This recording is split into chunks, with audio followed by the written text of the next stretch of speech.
Setelah beroperasi selama puluhan tahun sebagai penampung minyak terapung vital bagi ketahanan energi nasional, FSO Cintana Thomas yang bersandar di Pelabuhan Celukan Bawang Buleleng sejak Desember 2018 menjadi lokasi penampungan minyak serta penanganan limbah B3 milik Pertamina. Proses pembersihannya ditargetkan rampung awal 2026.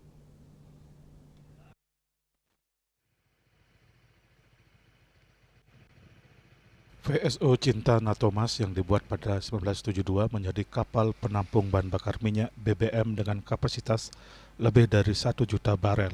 Setelah 2017, FSO Cintana Thomas mengalami penurunan kinerja karena usia.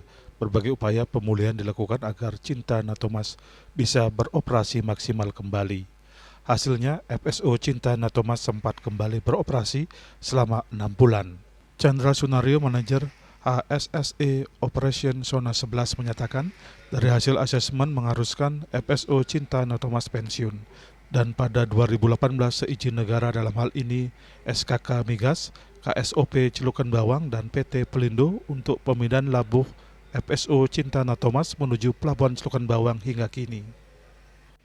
Sejarah singkat FSO Cintana Thomas sendiri itu dimulai dari 2006. Sebetulnya Cintana Thomas ini juga itu adalah aset milik negara yang pada tahun 2006 itu masih dioperasikan oleh operator sebelum Pertamina.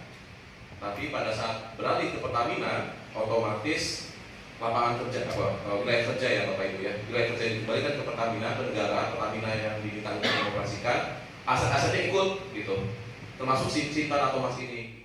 FSO Cintana Thomas mengabdi selama 12 tahun di perairan Tuban menjaga ketahanan energi, terutama BBM untuk Indonesia. Keberadaan kapal FSO sangat penting karena produksi minyak mentah harus dibawa ke kilang untuk diolah menjadi BBM siap pakai. Kini meskipun tidak beroperasi, keberadaannya di Celukan Bawang sejak 2018 tetap menjadi sumber pendapatan negara yang secara konsisten menyetorkan penerimaan negara bukan pajak (PNBP) per bulan kepada kas negara. Yasri Yuli, Bali TV.